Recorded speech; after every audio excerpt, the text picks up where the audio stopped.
To build a column in a freestanding wall, place your first torpedo unit and level, front to back and side to side.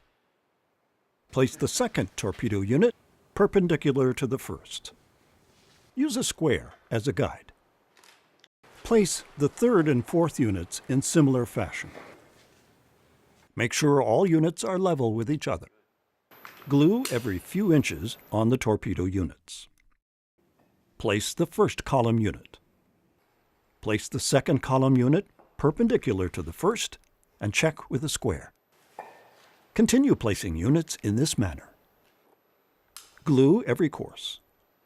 Continue building until you reach the desired height. Cap with the cap unit of your choice and glue in place.